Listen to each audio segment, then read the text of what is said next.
अवधूत चिंतन श्री गुरुदेव दत्त श्री स्वामी समर्थ। आजच्या व्हिडिओमध्ये सर्व स्वामी भक्तांचे स्वागत आहे।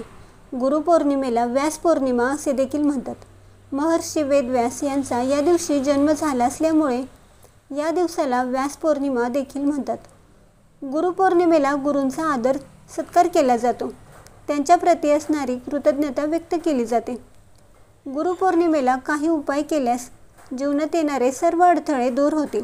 शिक्षणात करिअरमध्ये यश मिळेल।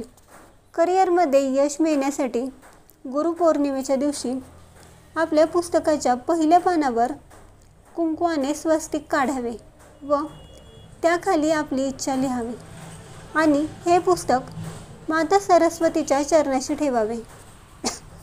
माता सरस्वती ही विद्येची देवता आहे आणि गुरु देखील आहे, त्यामुळे आपल्याला चांगली नोकरी मिळते। करिअरची एक उत्तम सुरुवात होते। चांगले शिक्षण घेण्यात काही अडथळे येत असतील, कोणतीही समस्या येत असतील, विद्यार्थ्यांना चांगलं उच्च शिक्षण घेण्याची इच्छा असून देखील पैशांअभावी ते उच्च शिक्षण घेऊ शकत नाहीत, त्यासाठी विद्यार्थ्यांनी गुरुपौर्णिमेच्या दिवशी गीता पठण करावं। यामुळे शिक्षणात येणारे अडथळे दूर होतील। तसेच या दिवशी आपल्या गुरूंचा आशीर्वाद घ्यावा। आपले पहिले गुरु आपले आईवडील असतात, त्यामुळे आईवडिलांचा आशीर्वाद घेऊन त्यांच्या प्रती असणारी कृतज्ञता व्यक्त करावी। आणि आपण गुरुपौर्णिमेच्या दिवशी कोणाला गुरु बनवणार असो तर तुम्ही या दिवशी तुमचा कोणताही एक गुरु बनवू शकता।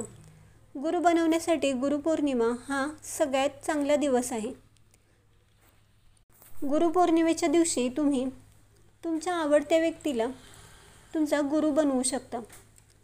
अशा प्रकारे तुम्ही गुरुपौर्णिमा साजरी करू शकता। तुम्हाला ही माहिती कशी वाटली कमेंट्स करून नक्की सांगा। व्हिडिओ आवडला असेल तर लाईक करा, शेअर करा आणि असेच धार्मिक व्हिडिओ बघण्यासाठी आपल्या चॅनेलला सबस्क्राईब करा।